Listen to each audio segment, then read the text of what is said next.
یہ جو میں اب آپ کو ڈیٹ دینے لگا ہوں. میں اپنی ساری پہلے تو پارٹی کو بھی ساروں کو کہوں کہ ابھی سے تیاری شروع کر دیں. اگلے ہفتے 26 نومبر کو آپ نے سب نے اسلام آباد پہنچنا ہے. میں انشاءاللہ آپ کو وہاں ملوں گا اسلام آباد میں. تو میں یہ چاہتا ہوں کیا ہوں، میں صرف اپنی پارٹی کو نہیں اب کہہ رہا، میں سارے پاکستانیوں کو کہہ رہا ہوں کہ دیکھیں، جو اگر آپ کا خیال ہے کہ تبدیلی آ جائے گی اور آپ گھر بیٹھے رہیں گے اور ایک دم تبدیلی آ جائے گی، ایسے نہیں ہوتا. اللہ کا فرمان ہے کہ میں کبھی، قرآن میں کہتا ہے، میں کبھی کسی قوم کی حالت نہیں بدلتا جب تک وہ قوم خود اپنی حالت بدلنے کی کوشش نہ کرے. اگر ہم سمجھتے ہیں کہ ہم بھیڑ بکریوں کی طرح رہیں اور ایک دم ہم آزاد ہو جائیں گے، ہم نہیں ہوں گے، وہ ویسے ہی رہیں گے. تو یہ وقت ہے. میں ساری قوم کو دعوت دے رہا ہوں کہ آپ نے آنا ہے پنڈی. آپ نے پنڈی آنا ہے 26 تاریخ کو، ہفتے کو. 1 اور 2 کے بیچ میں آپ نے پوری کوشش کرنی ہے پہنچنے کی. میں خود وہاں آپ سے انشاءاللہ خطاب کروں گا اور اگلا لائے عمل دوں گا. یہ تحریک رکنے نہیں لگی، میں آپ کو اگلا لائے عمل دوں گا. اور میں اپنے سارے جو طاقتور حلقے ہیں، میں آپ کو صرف ایک چیز کہنا چاہتا ہوں، جس سے مرضی آج پوچھ لیں، آپ کے پاس طاقت ہے، آپ کی ذمہ داری ہے، جس سے پوچھ لیں، بزنس مین سے پوچھ لیں، پروفیشنل سے پوچھ لیں، اکانومسٹ سے پوچھ لیں، کسی سے بھی پوچھ لیں. اگر کوئی آپ کو کہے کہ سوائے ایک حل کے، صاف اور شفاف الیکشن، اس کے علاوہ کوئی دوسرا حل نہیں ہے اب اس دلدل سے نکلنے کا جدھر انہوں نے 7 مہینے میں ہمیں لے کے جا رہے ہیں، اس کے علاوہ کوئی راستہ نہیں ہے. ان کے پاس کوئی پلان ہی نہیں ہے. کوئی پوچھے تو صحیح کہ آپ کا روڈ میپ کیا ہے؟ ملک جو تیزی سے نیچے جا رہا ہے، جو باہر کی دنیا اب سارا اعتماد کھو بیٹھی ہے، کون سا روڈ میپ ہے آپ کے پاس؟ ان کے پاس کوئی روڈ میپ نہیں ہے. 7 مہینے میں جو روڈ میپ نظر آیا وہ صرف اپنی چوری بچانے کا ہے. سو لہذا ساری قوم ادھر آئے گی اور ہم ڈیمانڈ کریں گے ایک چیز، صاف اور شفاف الیکشن. اور ہماری تحریک چلتی رہے گی حقیقی آزادی کی اس کے بعد بھی، جب تک ہم اس قوم کو ایک صحیح معنی میں ایک وہ قوم نہ بنا دیں جس میں ہر انسان کے حقوق ہوں، جدھر تھانہ، کچہری، پٹواری کی سیاست نہ ہو. کیونکہ وہ حقوق ان کو آزاد کر دیں لوگوں کو. کیوں نہیں برطانیہ کے اندر تھانہ کچہری ہوتی؟ کیوں کچہریوں میں ظلم وہاں نہیں ہوتا؟ کیوں پٹواری کو رشوت نہیں دینی پڑتی وہاں؟ کیونکہ وہاں حقوق ہیں انسانوں کے، وہ آزاد لوگ ہیں، وہ انصاف ہے. اس کے لیے میں چاہتا ہوں ساری قوم مل کے ہمارے ساتھ جدوجہد کرے. اور انشاءاللہ میں سب کو اگلے ہفتے پنڈی میں آپ سے میری ملاقات ہوگی. اور یہ ہمارا نہیں ہے، یہ سارے غریب ملکوں کا یہ کہانی ہے. تو اس لیے یہ دوسری چیز ہے، یہ ہماری جدوجہد چلے گی طاقتور کو قانون کے نیچے لانے کے لیے. اور یہ چلتی رہے گی، یہ مارچ سے آگے چلتی جائے گی. یہ تو تحریک چلتی جائے گی جب انشاءاللہ جب تک حقیقی طور پہ اپنے ملک کو آزاد نہ کریں. اب میں 2-3 اور آخر میں باتیں کرتا ہوں. ڈیٹ، کیونکہ میں نے آپ کو ابھی ڈیٹ دینی ہے کہ ہم نے کس دن انشاءاللہ اسلام آباد سب نے پہنچنا ہے، پنڈی پہنچنا ہے کس دن، وہ میں آپ کو بھی ڈیٹ دینے لگا ہوں. لیکن میں آج 7 مہینے ہو گئے ہیں ہماری گورنمنٹ کو ہٹائے. تو میں آج اپنی جو طاقتور ہماری جو اسٹیبلشمنٹ ہے، جن کے پاس طاقت ہے، جو اس ملک کو کسی طرف بھی لے جا سکتے ہیں، پازیٹو بھی لے جا سکتے ہیں، نیگیٹو بھی لے جا سکتے ہیں، تو میں ان سے آج ایک سوال پوچھتا ہوں. میرا یہ سوال ہے، اور کیونکہ مجھے اس کا کوئی جواب آیا نہیں ابھی تک، کہ یہ لوگ جو 2 خاندان تھے، جنرل مشرف نے ان کو ہٹایا جب 99 میں، تو 2 دفعہ یہ کرپشن میں 90 کی دہائی میں نکل چکے تھے. اور کیسز کرپشن کے انہوں نے ایک دوسرے کے اوپر بنائے تھے. نون لیگ کہتی تھی پیپلز پارٹی کرپٹ ہے، نواز شریف کرپٹ ہے، وہ کہتی تھی زرداری کرپٹ ہے. زرداری کو جیل میں نواز شریف نے ڈالا. اور پھر ان دونوں کو مشرف نے ہٹا دیا اور لوگوں نے مٹھائیاں بانٹی اور کرپشن پہ ہٹایا. اس کے بعد انہی کو جنرل مشرف نے NRO دے دیا اور اس کے بعد انہوں نے 10 سال جو ملک سے کیا ہے 4 گنا زیادہ قرضہ بڑھا دیا. لوگوں نے ان کے غصے میں مجھے ووٹ دی 2018 میں. اب میرا سوال یہ ہے کہ وہ کیا چیز تھی کہ ایک دم 3.25 سال کے اندر یہی لوگ پتہ نہیں کس میں نہا کے آئے کہ یہ ایک دم ٹھیک ہو گیا اسٹیبلشمنٹ کے لیے, اور اس کے بعد یہ ہمارے اوپر پھر مسلط ہو گئے. چلے مانتے ہوں کہ اسٹیبلشمنٹ نے کوئی اس کے اوپر سازش نہیں کی, لیکن روک تو سکتے تھی نا. جانتے تو تھے ان کا ماضی. کیا ان کا ماضی نہیں پتا تھا؟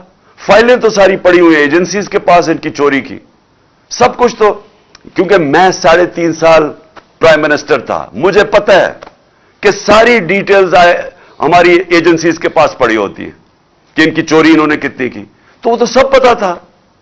تو وہ کیا چیز ہوئی کہ ان کو پھر ہمارے اوپر مسلط کر دیا؟ بیرونی سازش کامیاب ہو ہی نہیں سکتی جب تک اندر ان کی مدد نہ ہو. تو میرا سوال یہ ہے کہ اب 7 مہینے کے بعد کوئی ایک بھی مجھے چیز بتائیں کہ انہوں نے ملک کے اندر بہتری کی ہو. مجھے ایک چیز بتا دیں.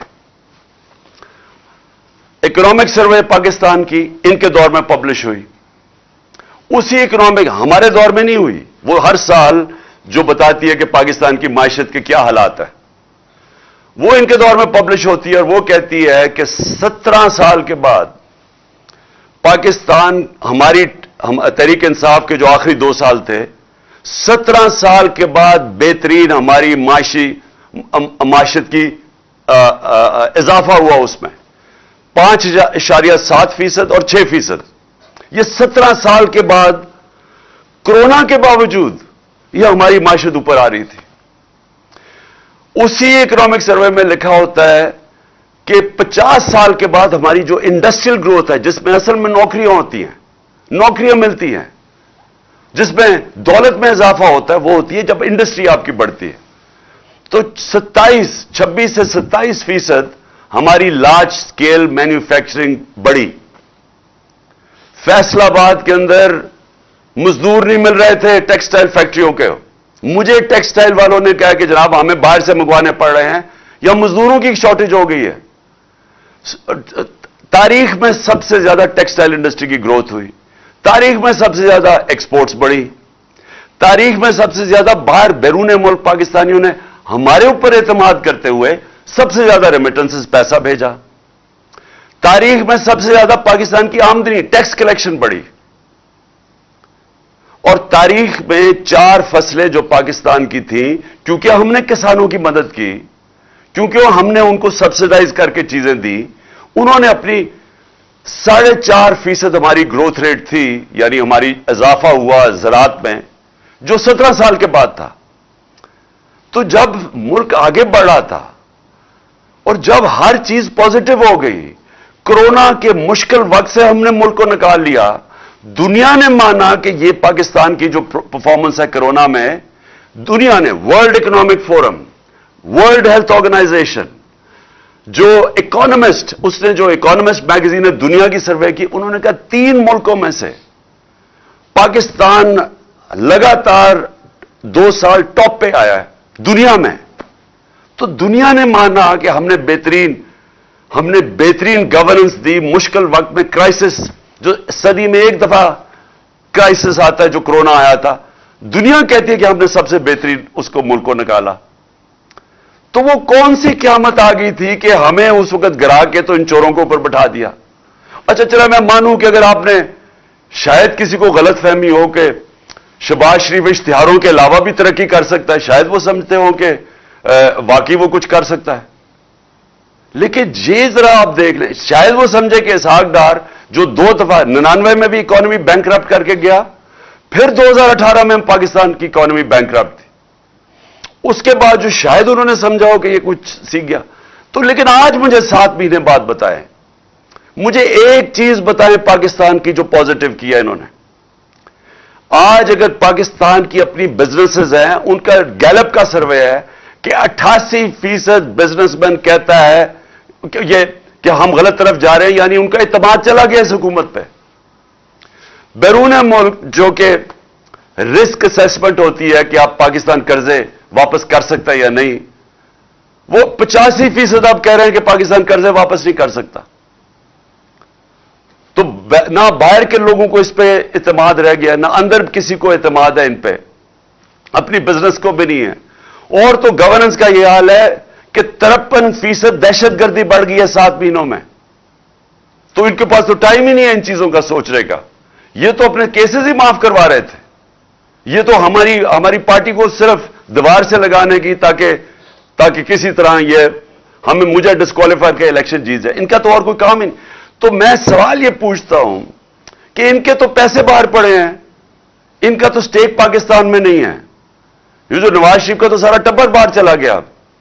تو میں یہ پوچھتا ہوں کہ اپنی اسٹیبلشمنٹ سے کہ آپ نے آج مجھے یہ بتا دیں کہ مجھے پاکستان کا کیا فائدہ ہوا ہے. 7 مہینے میں یہ رجیم چینج سے اس ملک کو فائدہ کیا ہوا ہے. مجھے ایک چیز میں پوچھنا چاہتا ہوں، کیا کسانوں سے پوچھیں، جائے کسانوں سے پوچھیں کہ کیا حالات ہیں ان کے، آج انڈسٹری سے پوچھیں، آج نوجوانوں سے پوچھیں، آئی ٹی سیکٹر سے پوچھیں جو 75% ایکسپورٹس ہمارے دوران بڑھی تھی آئی ٹی کی، جو فیوچر ہے ملک کا. مجھے کسی سیکٹر سے بتائیں کہ کسی کو فائدہ ہوا ہے ان کے آنے سے. آج وہ لوگ جو ہمارے پر تنقید کرتے تھے وہ آج دعائیں کر رہے ہیں کہ آپ کسی طرح واپس آئیں. میں صرف پھر یہ سوال پوچھتا ہوں کہ کچھ تو ذہنوں میں سے گزری ہوگی کہ جناب ہم ان کو چوروں کو واپس آنے دیں. کچھ تو سوچا ہوگا کہ یہ کوئی فائدہ کرائیں گے پاکستان کو. اور میں حیرت یہ ہے کہ 30 سال سے ان کا ٹریک ریکارڈ ہمارے سامنے ہے، اور ہماری اپنی اسٹیبلشمنٹ نے بار بار ان کو کرپٹ کہا ہے. اپنی اسٹیبلشمنٹ نے 2 دفعہ نکوالا ہے ان کو 90 کی دہائی میں، جب یہ ان کی کرپشن کی وجہ سے. تو میں ابھی بھی میں حیران ہوں کہ کوئی بھی شاید مجھے اس کا پتہ چل جائے کہ کوئی وجہ ہو یا ان کو کوئی نظر آئی ہو چیز کہ جو ان میں کوئی صفت ہو، وہ شاید مجھے نہ نظر آ رہی ہو. لیکن میں آخر میں آج اپنے سارے پاکستانیوں سے مخاطب ہوں. دیکھیں، یہ جو وقت ہے اس کے اندر آپ ساری قوم کو میں کہہ رہا ہوں، آپ نیوٹرل نہیں ہو سکتے. آپ اگر آج نیوٹرل ہو گئے، آپ کے بچے پچھتائیں گے، آپ کی آنے والی نسلیں پچھتائیں گی کہ جب آپ کو امر بالمعروف پہ چلنا چاہیے تھا، جب آپ کو ناانصافی کے خلاف جہاد کرنی چاہیے تھی، اور آپ گھروں میں بیٹھ گئے.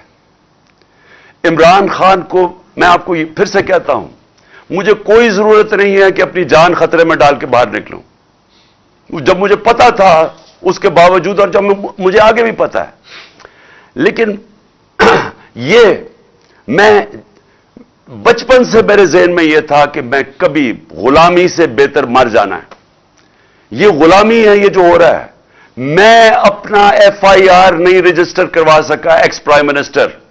مجھے پتا کس نے یہ ساری سازش کی تھی، مجھے وہ تینوں کا پتا ہے، انہوں نے مل کے کی تھی، لیکن میں نہیں کر سکا. تو سوچ لیں کہ آپ میں سے کہ آپ عوام میں آپ کے پاس کیا حقوق ہے. آپ کے پاس، آپ سے اگر طاقتور ظلم کرتا ہے آپ کیا کر سکتے ہیں؟ انسان اور بھیڑ بکریوں میں فرق ہے. انسانوں کے حقوق ہوتے ہیں. بھیڑ بکریوں کو ڈنڈے مار کے جدھر مرضی آج کہہ دیں کہ یہ چور ہیں، تو کل کہہ دیں کہ یہ پاک ہو گئے، تو وہ ادھر ہی چلیں گے. انسانوں کے حقوق ہیں. انسان جب تک اپنے حقوق اور آزادی، جب تک اس کے لیے رائے حق کے لیے نہیں کھڑا ہوتا، انسانی معاشرہ جانوری معاشرہ بن جاتا ہے. جانوروں کا معاشرے میں جنگل کا قانون آ جاتا ہے، جو اس وقت مجھے افسوس سے کہنا پڑتا ہے پاکستان میں ہے. ہماری کوششیں ہو رہی ہیں. دیکھیں، وہ سینیٹرز نکلے ہوئے ہیں، وکیل نکلے ہوئے ہیں کہ ساری دنیا کے سامنے اعظم سواتی سے ہوا، لیکن وہ بے بس ہے. اس کی والدہ ارشد شریف شہید کی، وہ انہوں نے کمیشن بنا دیا. والدہ کہتی مجھے اعتماد ہی نہیں ہے. تو جنہوں نے جو چاہتے ہیں انصاف، اگر ان کو کمیشن پہ اعتماد نہیں ہے تو کیسے انصاف ملے گا؟ اور میرے اوپر جو یہ جو ایف آئی آر ہوئی، جو ایف آئی آر پولیس نے دی ہے، وہ ایف آئی آر کیا؟ وہ مذاق ہے؟ وہ ایک آدمی کے اوپر انہوں نے ایف آئی آر کاٹ دی ہے. تو ہمیں تو سب کو پتا کہ دوسری طرف سے سامنے سے گولیاں آئی ہیں، دو مارنے والے تھے. تو انہوں نے تو وہی کیس بنا دیے کہ جناب یہ چاہتے ہیں. اسکرپٹ کیا تھی کہ جی دینی انتہا پسند نہیں، اکیلا تھا. اچھا وہ بھی اتنا بیوقوف ہے، جنہوں نے اس کو پڑھایا اس طوطے کو، وہ بھی اتنے بیوقوف تھے. وہ پہلی چیز کہتا ہے کہ جی میں اکیلا تھا. کہ لوگوں یعنی اگر کسی کو شک بھی تھا نا کہ سازش ہوئی تو اس نے پوری کر دی کہ ہاں جی میں اکیلا تھا، کہیں وہ شک نہ پڑ جائے کہ جو دوسرا جو سامنے والا تھا اور اصل وہ نہ کہیں اس کی تلاش نہ شروع ہو جائے. تو اگر ہمیں انصاف نہیں مل سکتا، میں پھر سے کہتا ہوں میری قوم، آپ کو یہاں انصاف نہیں ملنے لگا، یہ ملک آگے نہیں بڑھنے لگا.